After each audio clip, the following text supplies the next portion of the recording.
Chỉ số bóng bóng mà tao coiទាំងអស់គ្នាបាទថ្ងៃនេះគឺមានស៊ុំមួយបាទថ្ងៃនេះចេញមកសក់ជម្រាបសួរអ៊ីណានិយាយយកលុយ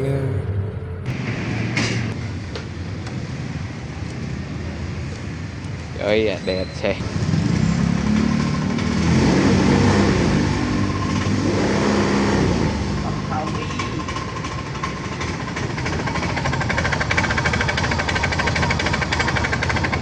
ចាប់មួយដល់ឡើងបាទដោយបងប្អូនបានដឹងអញ្ចឹងមូលទៅអ៊ូលមូលទៅឡើងបាទតែបើដេបឆេះទៅឆេះធម្មតាអញ្ចឹងអានឹងយើងសន្និដ្ឋានបាន3បាទទី1 sensor ទី2 motor បំសាំងទី3 bit បាទថែមមួយទៀត busi ចោះអញ្ចឹងករណីផ្លែវាមានផ្សេងគ្នាម៉ូតូខ្លះក៏មាន load check ម៉ូតូខ្លះក៏អត់ទៅបាទពាក់ព័ន្ធជាមួយនឹងបាទ sensor ឬក៏ bit busi អីផ្សេងគ្នាអញ្ចឹងណាបងប្អូនទាំងគ្នាបាទតែសម្រាប់ខ្ញុំធ្វើរាល់ថ្ងៃអញ្ចឹងគឺដឹងច្បាស់ហើយជាមួយនឹងយើងមានឧបករណ៍វាស់អញ្ចឹងទៅធ្វើទៅត្រូវគោលដៅហ្មងបាទជាមួយឧបករណ៍វាស់បាទអានេះគេហៅវាស់ស្ពីតកម្លាំងបាទមកតើបំសាំងឬក៏កម្លាំងសាំងបាញ់ចេញហ្នឹងតើវាមានប្រមាណឬក៏ចំណុះប្រមាណនេះនិយាយឲ្យច្បាស់ឲ្យស្រួលយល់ទៅថាវាគ្រប់ស្តង់ដារគេអត់បាទអញ្ចឹងជាក់ស្ដែងសុំនេះមូលទៅអ៊ូលជ្រក់បាទប្រហែលបើកសោមកយើងដឹងចេញធម្មតាបាទពាក្យថាចេញធម្មតាហ្នឹង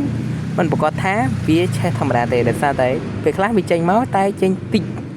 បាទចេញក្នុងកម្លាំងស្ទើរបាទខ្ញុំអត់ចេះនិយាយស្អីជាភាសាបច្ចេកទេសគេទេដែលដឹងត្រឹមថាបាទគឺ motor ហ្នឹងគឺអត់ល្អបាទយើងនិយាយមួយទៀតថាបាទ motor ហ្នឹងខូចចុះបាទឆេះចង់ដឹងថាវាខូចមិនអីមិននៅក្នុងនឹងវាកើតស្អីអញ្ចឹងយើងមានតែដោះចឹងហើយបងប្អូនអរគ្នាដូចមើលតាមក្នុងវីដេអូហ្នឹងទៅបាទហើយបងប្អូនណាដែលបាទមិនមែនជាជាងណាក៏អាចធ្វើបានបាទឲ្យតែមានអាការៈដូចគ្នាតែបើថាខូចខ្លាំងអាហ្នឹងយកទៅជាងទៅបាទកុំឲ្យខូចខ្លាំងលើដើមប្រយ័ត្នចូលដើមណាបាទនេះបំណងល្អពីជាងណាបងប្អូនបាទកុំឲ្យចូលលើដើមបងប្អូនមើលទៅបាទសំបីតែគម្របពីហ្នឹងគឺច្រេះអស់ហើយបាទច្រេះពីក្នុងធុងសាំងអញ្ចឹងត្រូវការលាងត្រូវការអីវាសម្អាតឡើងវិញដោយសារតែបើមិនលាងសម្អាតទេចោលហើយដាក់ទៅក៏អត់បានយូរដែរ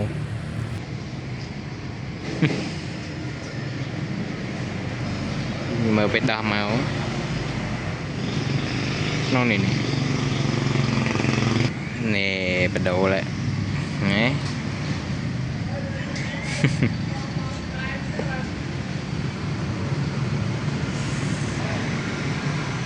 đây xì chia sẻ mình tên từ đó phụ màបងប្អូនទាំងអស់គ្នាដែលអូនមិនបានបាទបង្ហាញពីការដោតដាក់ឬក៏ឆ្កឹះម៉ូទ័ររបៀបមិនចឹងបងប្អូនទាំងអស់គ្នាដោយសារតែបាទបងប្អូនភ្លេចហើយចាំមើលវីដេអូក្រោយបើមានឱកាសបងនឹងធ្វើម្ដងទៀតតែវីដេអូនេះអាចបញ្ជាក់ប្រាប់បានថាគឺម៉ូទ័របំសាំងខូច 100% បាទដោយសារតែកម្លាំងសម្ពាធខ្យល់សម្ពាធសាំងវាបាញ់មកអត់គ្រប់គ្រាន់ឬក៏អត់គ្រប់ស្តង់ដារចឹងទៅបងប្អូនគ្នា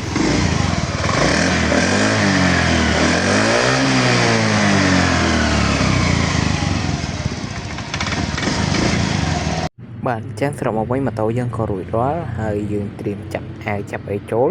ហើយម៉ូតូនេះគឺដូរជាមួយបដូរបំសាំងមកគ្រាប់ហើយនឹងតម្រង់វាជាមួយនឹងលាងធុងសាំងផងដែរអរគុណច្រើនបាទសៀមម្នាក់មួយបងប្អូនអរគុណ